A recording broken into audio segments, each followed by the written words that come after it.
Books and One Click Digital present Preacher's Slaughter by William W. Johnstone with J. A. Johnstone. Narrated by George Guidell. Chapter 1. One of these days he was going to just stop coming to St. Louis, Preacher told himself, as he looked down the barrel of the flintlock pistol the angry black-bearded man was pointing at him. It seemed like trouble was always waiting for him every time he set foot in civilization. Preacher dived forward as smoke and flame spouted from the pistol. The heavy lead ball hummed through the space where his chest had been a split second earlier. Preacher landed on a shoulder and rolled over with the lithe, athletic grace of a younger man. Preacher was approaching middle age, but didn't look or act like it. The life he had lived since leaving his family's farm and heading for the frontier more than 2 decades earlier had kept him young. As he let the momentum of the somersault carry him back up onto his feet, he considered snatching his heavy hunting knife from the fringed and beaded sheath at his waist and plunging it into the gunman's chest. Hell, the varmint deserved it, Preacher thought. He'd pulled a gun, after all.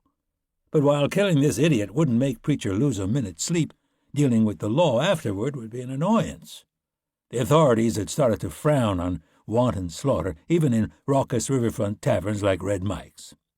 So Preacher left the knife where it was, balled his right fist, put the considerable power of his body behind it, and broke the stupid son of a bitch's jaw with one punch instead.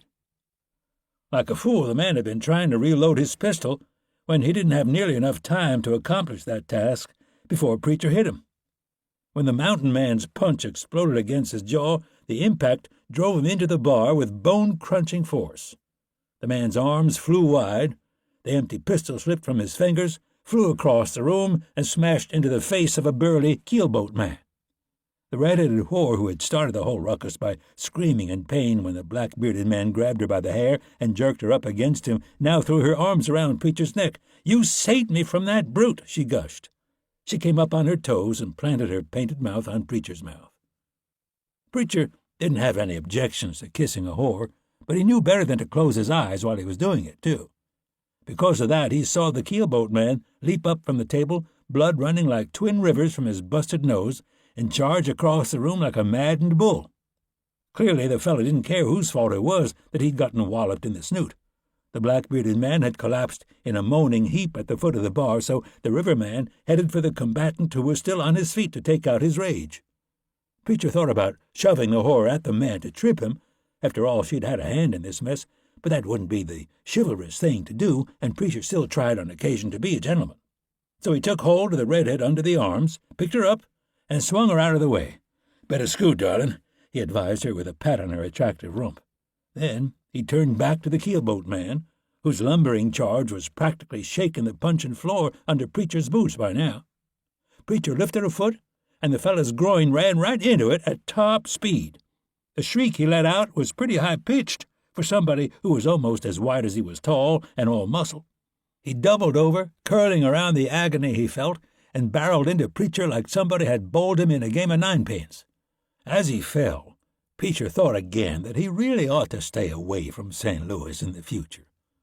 There were other places to sell his furs now. Then he was down on the sawdust-littered tavern floor, and several of the keelboat man's friends came at him like a herd of stampeding buffalo. "Get him!" one of those men cried. "Stomp him!" another yelled. Somebody crashed into the group from the side and with widespread arms swept the 2 leaders off their feet. That gave Preacher time to get his hands and knees under him and surge up to his feet once more. He snatched a bucket of beer from a nearby table and waded into the remaining 3 men, swinging the bucket like a medieval flail. 2 of them went down almost immediately, but the 3rd man landed a punch to the side of Preacher's head that made the mountain man's ears ring. Working on keelboats gave a fella plenty of muscles. One of the men Preacher had knocked down grabbed his leg and twisted. Preacher yelled more in annoyance than in pain and tried to kick the man free.